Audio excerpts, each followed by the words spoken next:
Tonight's story is Brilliant Little Elephant. As soon as she heard the brilliant news, Little Elephant couldn't stop talking about it. The head of the herd had announced the date for the big show, and this year Little Elephant was allowed to join in. Little Elephant skipped around Mum and squealed with excitement. "I'm just a beginner, but I'll be a winner and I'll be the star of the show." "You better decide what you're going to do," said Mum, "and you better start practicing."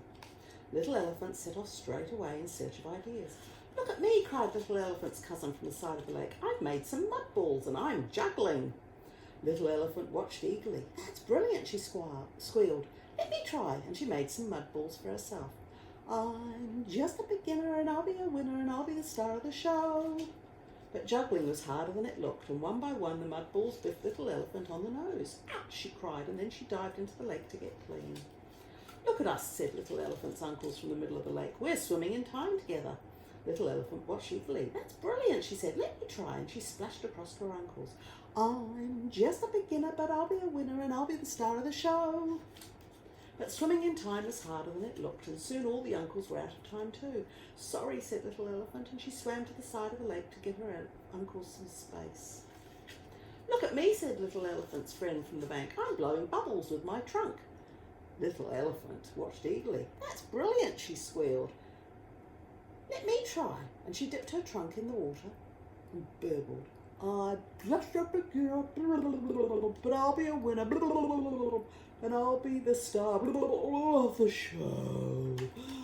But blowing bubbles was harder than it looked, and the water went straight up Little Elephant's trunk, and she ran sneezing along the shore. "Look at us," cried Little Elephant's aunties from a branch overhanging the lake. "We're doing gymnastics." Little Elephant watched eagerly. "That's brilliant," she squealed. "Let me try," and she scrambled up beside her aunties. But when Little Elephant looked down, she froze with fright. She didn't want to do gymnastics after all. "Never mind," said Little Elephant to her aunties. "There must be something I can do." But Little Elephant was no longer sure, and suddenly she wanted her mum. "Look at me," said Mum as Little Elephant trudged into view. "I'm perfecting my song and dance routine." Little Elephant listened intently as Mum sang a very complicated tune, and she looked longingly at Mum's toes twinkling across the grass. "Why don't you join in, Little Elephant?" said Mum. But Little Elephant shuffled and shook her head. "It's too hard," she said. "I've tried all the acts, but I can't do any of them."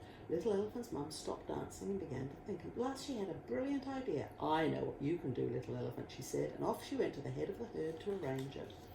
On the night of the big show, the elephants all gathered by the lake. "I wonder what Little Elephant's going to do," they whispered to each other. Then, as the moon rose, Little Elephant herself appeared in the centre of the display area, and when at last the audience went quiet, she squealed with pride. "Well, don't you just look great? And you won't have to wait for more than a quick hello, though I'm a beginner, each act is a winner, and we've got a brilliant show." "Hooray!" called all the elephants. "Little Elephant is going to be the presenter." And because talking was what Little Elephant did best, she introduced every single act brilliantly. What a clever little elephant. Do you know Ryan's a bit of a presenter as well? He loves to talk. I bet you all love to talk as well. Night-night, chatterboxes. Go to bed now. Sleep tight.